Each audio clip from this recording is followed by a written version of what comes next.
9वां अध्याय। परमानंद मग्न भक्त और उनकी ईश्वर के साथ प्रेम लीला। छोटे महाशय, बैठो। मैं अपनी जगन माता से वार्तालाप कर रहा हूं। मैंने अत्यंत श्रद्धा के साथ कमरे में चुपचाप प्रवेश किया था। मास्टर महाशय के देवता सदृश रूप ने मुझे चकाचौंध कर दिया।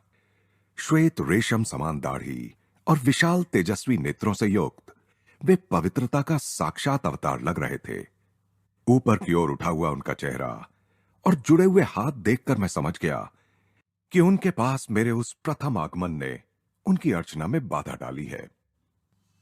उस समय तक मुझे जितने धक्के लगे थे, उन सब से बढ़कर तीव्र धक्का उनके स्वागतपूर्ण सरल शब्दों से लगा। मां की मृत्यु के कारण हुए विरह दुख को ही मैं दुख की पराकाष्ठा मानता आ रहा था। अब अपनी जगन माता से विरह की भावना मेरी आत्मा को अवर्णनीय यातना देने लगी। विलाप करते हुए मैं जमीन पर गिर पड़ा। छोटे महाशय, शांत हो जाओ। संतवर को सहानुभूतिपूर्ण दुख हो रहा था। किसी अगाध समुद्र में असहाय छोड़ दिए गए मनुष्य की तरह अपने बचाव का एकमात्र उपाय जानकर मैंने उनके चरणों को कसकर पकड़ लिया। महात्मन, आप मध्यस्थता करें। जगन माता से पूछिए कि क्या मुझ पर उनकी कृपा दृष्टि होगी। इस प्रकार की मध्यस्थता का वचन सहज ही नहीं दे दिया जाता। अतः महात्मा चुप रहने पर बाध्य हो गए। मुझे समस्त शंकाओं से परे यह विश्वास हो गया था कि मास्टर महाशय वहां जगन माता से घनिष्ठता के साथ वार्तालाप कर रहे थे। यह सोचकर मैं अत्यंत अपमानित अनुभव कर रहा था कि मेरी आंखें जगन माता को नहीं देख सकती थीं, जिन्हें इस समय भी उस संत की निर्मल दृष्टि निहार रही थी। निर्लज्जता पूर्वक उनके पांव पकड़े हुए और उनके सौम्य विरोध को अनसुना करते हुए मैं बार बार उनकी मध्यस्थता की कृपा की याचना उनसे करता रहा। मास्टर महाशय ने आखिर हार मानकर सहानुभूतिपूर्वक धीरे से मुस्कुराते हुए कहा, मैं परम प्रिय मां तक तुम्हारी प्रार्थना पहुंचा दूंगा। क्या शक्ति थी उन शब्दों में कि मेरा मन विरह व्याकुलता से तुरंत मुक्त हो गया। महाशय, अपना वचन याद रखिएगा। मां का संदेश पाने के लिए मैं पुनः शीघ्र ही आपकी सेवा में उपस्थित हो जाऊंगा। एक क्षण पूर्व ही दुख और सिसकियों से मेरा जो कंठ स्वर अवरुद्ध हुआ जाता था, अब आशा की आनंद ध्वनि से मुखरित हो रहा था। लंबी सीढ़ियों से नीचे उतरते उतरते अतीत की स्मृतियों से मेरा मन भर आया। 50 एमहर्स्ट स्ट्रीट के इसी घर में, जो अब मास्टर महाशय का आवास था, किसी समय मेरा परिवार रहा करता था। यहीं मेरी मां की मृत्यु हुई थी। स्वर्गवासी माता के लिए यहीं पर मेरा मानवीय हृदय पीड़ित हुआ था और यहीं पर आज जगन माता के विरह में मेरी आत्मा विद्ध हो उठी थी। मेरे शोक विह्वल मन की वेदनाओं और अंततः मेरी निरामयता की मौन साक्षी बनी यही वे पुनीत दीवारें थीं। घर जाते हुए मेरे पांव उत्सुकतावश जल्दी जल्दी उठ रहे थे। अपनी छोटी सी अटारी में मैं 10 बजे तक एकांत में ध्यान करता रहा।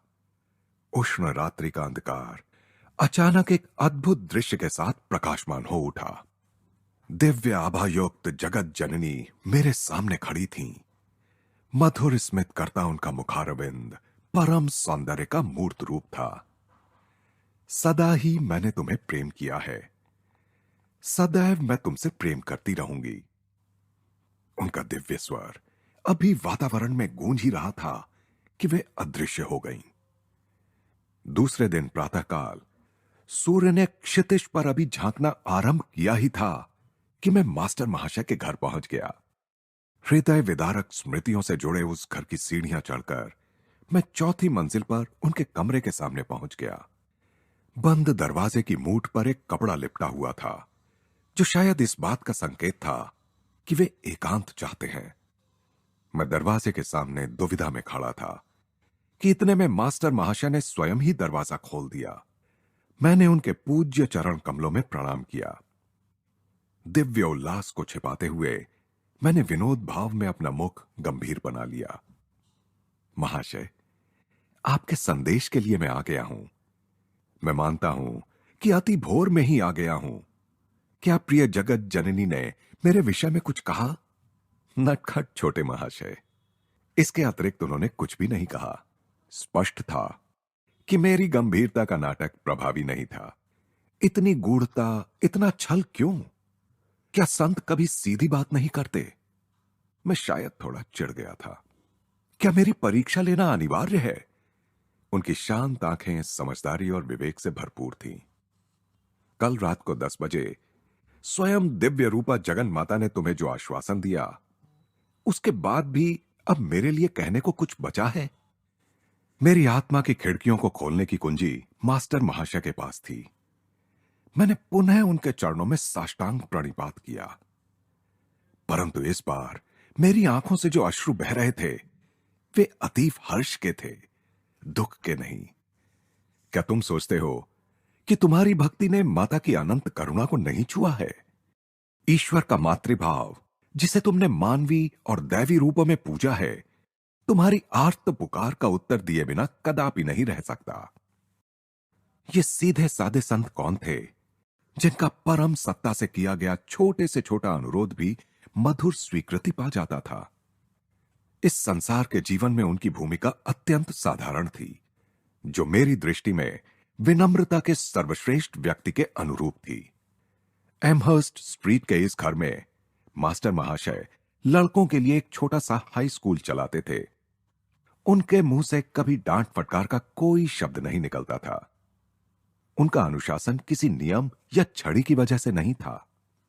इन सादगी युक्त कक्षाओं में सच्चा उच्चतर गणित सिखाया जाता था, और सिखाया जाता था प्रेम का रसायन शास्त्र, जिसका पाठ्य पुस्तकों में कभी कोई उल्लेख भी नहीं मिल सकता।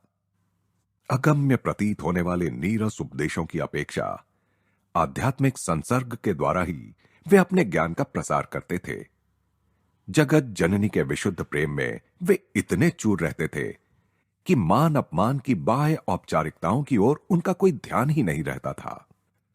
उन्होंने मुझसे कहा, मैं तुम्हारा गुरु नहीं हूं, तुम्हारे गुरु थोड़े समय बाद आएंगे। उनके मार्गदर्शन में प्रेम और भक्ति के रूप में तुम्हें मिली ईश्वर की अनुभूतियां उनके अगाध ज्ञान की अनुभूतियों में रूपांतरित हो जाएंगी।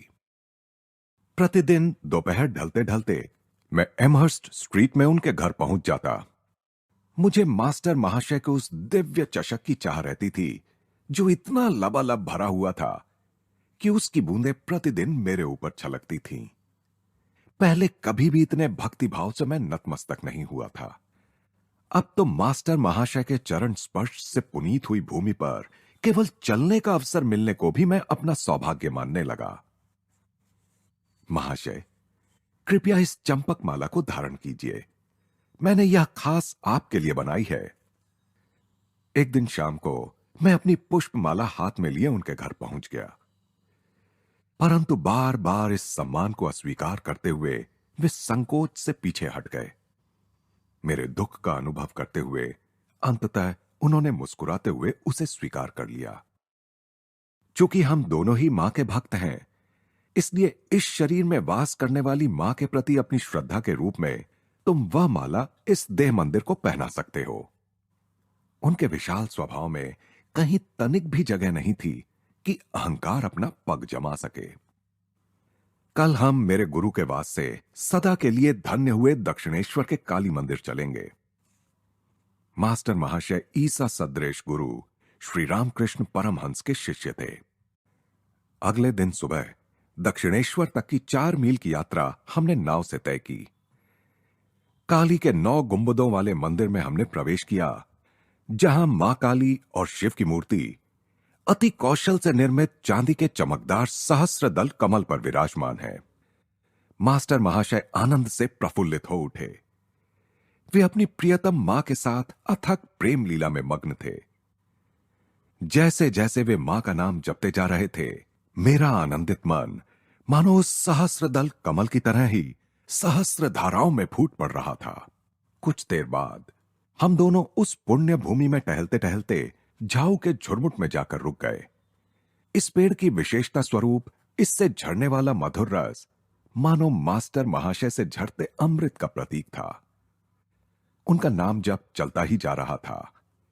झाऊ के गुलाबी पर्दार पुष्पों के बीच मैं घास पर सख्त निश्चल शरीर से बैठा रहा। उतने समय के लिए मैं शरीर को भूलकर दिव्य लोकों की यात्रा करता रहा। इस संत के साथ की गई दक्षिणेश्वर की अनेक तीर्थ यात्राओं में यह प्रथम थी। मास्टर महाशय से ही मैंने ईश्वर के मातृत्व पक्ष या ईश्वरीय करुणा के माधुर्य को जाना। उस शिशु सरल संत को ईश्वर के पितृत्व पक्ष या ईश्वरीय न्याय में कोई रुचि नहीं थी। कठोर, सटीक, गणितीय निर्णय की कल्पना ही उनके कोमल स्वभाव के विपरीत थी। ये तो पृथ्वी पर स्वर्ग के साक्षात देवताओं के प्रतिरूप हैं। एक दिन उन्हें प्रार्थना करते देख मेरे मन में उनके प्रति प्रेम से भरकर यह विचार उठा। किसी प्रकार की निंदा, आलोचना या गुण दोष का विचार कभी उनके मन में नहीं उठा। वे तो इस जगत को आद्य पवित्रता से चिर परिचित अपनी दृष्टि से ही निहारते थे। उनकी काया, वाणी, मन, कर्म सब कुछ उनकी आत्मा की सरलता के साथ सहज सुसामंजस्य रखते थे। मेरे गुरुदेव ने मुझे यही बताया था। अपने हर उपदेश को किसी प्रकार के आग्रह या अधिकार वाणी के बिना इसी श्रद्धा पूरित वाक्य के साथ वे समाप्त करते थे। श्री रामकृष्ण के साथ मास्टर महाशय की एकात्मता इतनी गहरी हो गई थी कि अपने किसी भी विचार को अब वे अपना विचार नहीं मानते थे। एक दिन संध्या समय मास्टर महाशय और मैं एक दूसरे का हाथ थामे उनके स्कूल के पास वाले रास्ते पर चल रहे थे और तभी मेरा आनंद फीका हो गया जब एक परिचित घमंडी व्यक्ति वहां आ पहुंचा। उसने अपने लंबे प्रवचन से हमें तंग कर दिया। मैं देख रहा हूं कि तुम इस आदमी से प्रसन्न नहीं हो। मास्टर महाशय की मेरे कान में यह फुसफुसाहट अपनी ही बातों में मग्न उस घमंडी को सुनाई नहीं दी। मैंने इस बारे में जगन माता को बता दिया है। उन्हें भी हमारी दुखद परिस्थिति का ज्ञान है। उन्होंने वचन दिया है कि जैसे ही हम उस लाल मकान के पास पहुंचेंगे वे इस आदमी को एक अत्यावश्यक काम की याद दिला देंगी। मेरी दृष्टि उस मुक्ति स्थल पर लगी रही। उसके लाल द्वार पर पहुंचते ही अपना अधूरा वाक्य भी पूरा किए बिना और कुछ भी कहे बिना वह व्यक्ति अचानक मुड़कर चला गया। विक्षुब्ध वातावरण में फिर से शांति छा गई। एक अन्य दिन मैं हावड़ा रेलवे स्टेशन के पास अकेला ही टहल रहा था। एक पल के लिए मैं एक छोटे से मंदिर के पास खड़ा हो गया और वहां ढोलक, करताल के शोर में जोर जोर से कीर्तन करते लोगों को मन ही मन कोसने लगा। केवल मुंह से तोते की तरह प्रभु का पवित्र नाम लेते रहने वाले इन लोगों के कीर्तन में भक्ति का कितना अभाव है, मैं मन ही मन सोच रहा था। अचानक मास्टर महाशय को तेज कदमों से अपनी ओर आते देखकर मैं विस्मित हो गया। महाशय, आप यहां कैसे? उस संत ने मेरे प्रश्न की ओर कोई ध्यान न देकर सीधे मेरे मन के विचार का उत्तर दिया। क्या यह सच नहीं है छोटे महाशय कि प्रभु का नाम किसी भी मुंह से क्यों ना निकला हो, मधुर ही लगता है, चाहे वह मुंह अज्ञानी का हो या ज्ञानी का? उन्होंने स्नेहपूर्वक एक हाथ से मुझे अपने अंक में भर लिया। उनके जादू के गलीचे पर सवार होकर मैं तुरंत जगत जननी के दयामयी सानिध्य में पहुंच गया। क्या तुम कुछ बायोस्कोप देखना चाहोगे? एक दिन अपराह्न में एकांत प्रिय मास्टर महाशय से यह प्रश्न सुनकर मुझे आश्चर्य हुआ। उस समय भारत में चलचित्र को बायोस्कोप कहते थे। मैं सहमत हो गया। किसी भी कारण से क्यों ना हो, उनके सानिध्य में रहने का आनंद मेरे लिए पर्याप्त था। द्रुत गति से चलते हुए थोड़ी ही देर में हम कोलकाता विश्वविद्यालय के सामने स्थित बगीचे में पहुंच गए। मास्टर महाशय ने वहां जलकुंड के पास स्थित एक बेंच की ओर इशारा किया। यहां कुछ देर बैठते हैं। मेरे गुरुदेव ने मुझे बताया था कि जब भी कोई जलाशय दिखाई दे तो ध्यान करना चाहिए। यहां यह शांत जल ईश्वर की विराट शांति का स्मरण कराता है। जिस प्रकार जल में सभी वस्तुओं का प्रतिबिंब पड़ता है, उसी प्रकार संपूर्ण ब्रह्मांड विश्व चैतन्य में प्रतिबिंबित होता है। मेरे गुरुदेव प्रायः यह कहते थे। थोड़ी देर बाद हम विश्वविद्यालय के एक कक्ष में गए जहां एक लेक्चर चल रहा था। बीच बीच में स्लाइड से चित्र भी दिखाए जा रहे थे, किंतु वह लेक्चर और स्लाइड शो दोनों ही समान रूप से अत्यंत नीरस थे। तो यह है वह बायोस्कोप जो मास्टर महाशय मुझे दिखाना चाहते थे।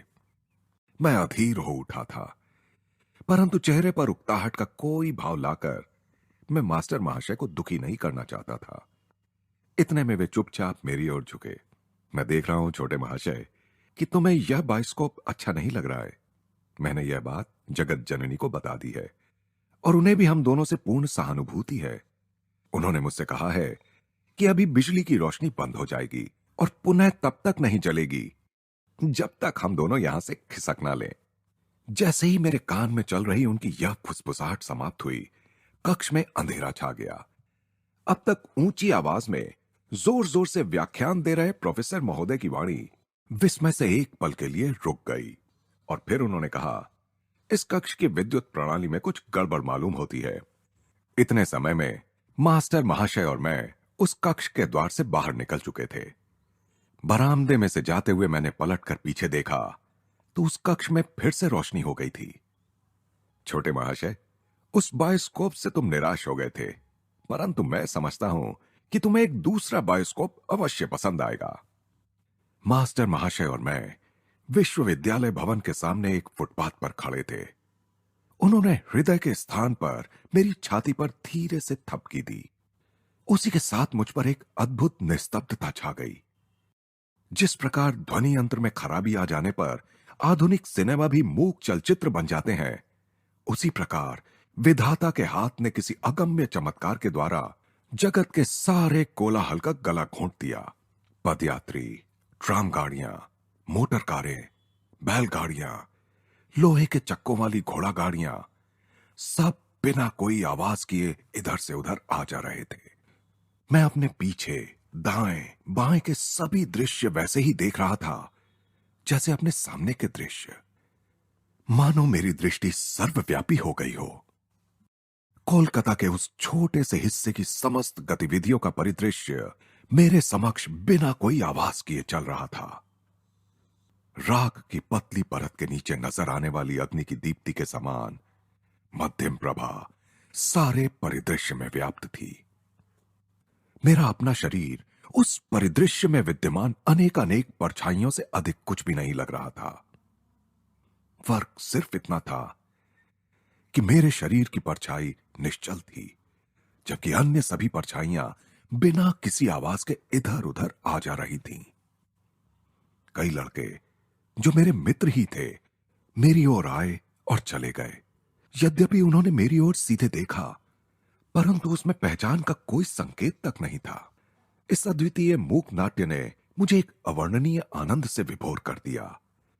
मैं किसी आनंदामृत के झरने से जी भरकर अमृत पान कर रहा था। अकस्मात मेरी छाती पर पुनः मास्टर महाशय का कोमल आघात हुआ। जगत का कर्ण कर्कश कोलाहल मेरी अनिच्छुक श्रवणेंद्रियों पर टूट पड़ा। मैं लड़खड़ाया जैसे किसी ने अत्यंत नाजुक स्वप्न से निष्ठुरतापूर्वक जगा दिया हो। वह दिव्य मदिरा मेरी पहुंच से बाहर हटा दी गई थी। छोटे महाशय, मैं देख रहा हूं कि यह दूसरा बायोस्कोप तुम्हें अच्छा लगा। वे मुस्कुरा रहे थे। मैं कृतज्ञतावश उनके सामने भूमि पर माथा टेकने के लिए झुकने लगा। उन्होंने कहा, अब तुम मेरे साथ यह नहीं कर सकते। तुम जान गए हो कि भगवान तुम्हारे देह मंदिर में भी स्थित है।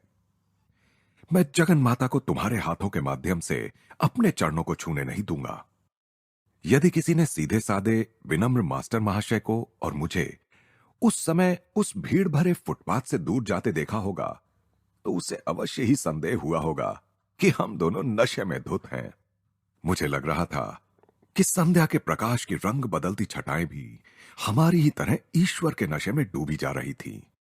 तुच्छ शब्दों में उनकी महत कृपा का वर्णन करने का प्रयास करते हुए यह विचार मेरे मन में आए बिना नहीं रहता कि क्या मास्टर महाशय और अन्य संतजनों को जिनसे मैं मिला था उस समय यह ज्ञात होगा कि अनेक वर्षों परांत मैं एक पाश्चात्य देश में बैठकर उनके भगवत भक्ति रस से ओतप्रोत जीवन की गाथाएं लिखूंगा।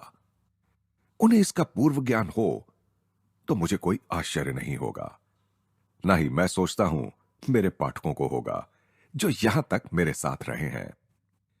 सभी धर्मों के संतों ने ईश्वर को दिव्य प्रियतम मानकर उस सरल आधार पर ईश्वर साक्षात्कार प्राप्त किया है। चूंकि परम ब्रह्म निर्गुण और अचिंत्य है, इसलिए मानवीय विचार और आकांक्षा ने सदा ही उसे जगन माता का रूप दिया है। सगुण साकार ईश्वर और निर्गुण निराकार ब्रह्म के मतों का संयोग हिंदू विचारधारा की प्राचीन उपलब्धि है, जिसका प्रतिपादन वेदों और भगवद गीता में किया गया है। परस्पर विरोधी विचारों का यह मिलाप हृदय और बुद्धि दोनों को ही संतुष्ट करता है। भक्ति और ज्ञान मूलतः एक ही हैं। प्रपत्ति अर्थात ईश्वर में आश्रय लेना और शरणागति अर्थात ईश्वरीय अनुकंपा के प्रति संपूर्ण समर्पण भाव वस्तुतः सर्वोच्च ज्ञान के पथ हैं। मास्टर महाशय एवं अन्य सभी संतों की विनम्रता इस बोध से उपजती है कि वे पूर्णतः उस ईश्वर पर निर्भर हैं जो जीवों के एकमात्र आधार और एकमात्र विधाता हैं। चूंकि ईश्वर का स्वरूप ही आनंद है, अतः ईश्वर के साथ समस्वर होने वाला या उसमें मग्न होने वाला मनुष्य सहज ही असीम आनंद का अनुभव करता है। आनंद उन सब में सर्वप्रथम और सर्वोपरि है जिनके लिए आत्मा और इच्छा शक्ति तड़पती है। सभी युगों के संतों ने शिशु सुलभ भाव से जगन माता को प्राप्त किया और उन सभी ने कहा कि उन्होंने सदा ही जगन माता को उनके साथ खेलते पाया। मास्टर महाशय के जीवन में महत्वपूर्ण और महत्वहीन अवसरों पर भी इस दिव्य खेल की अभिव्यक्तियां स्पष्ट हुईं। ईश्वर की दृष्टि में कुछ भी छोटा या बड़ा नहीं होता। यदि छोटे से परमाणु को बनाने में ईश्वर ने अपनी अतिशय सूक्ष्मदर्शिता के औचित्य को ना लगाया होता, तो क्या आकाश अभिजित और स्वाति नक्षत्रों जैसी गौरवशाली रचनाओं को धारण कर पाता? महत्वपूर्ण और महत्वहीन का भेद प्रभु के लिए निश्चय ही अज्ञात है, अन्यथा एक सुई के अभाव में पूरा ब्रह्मांड ही ढह जाए।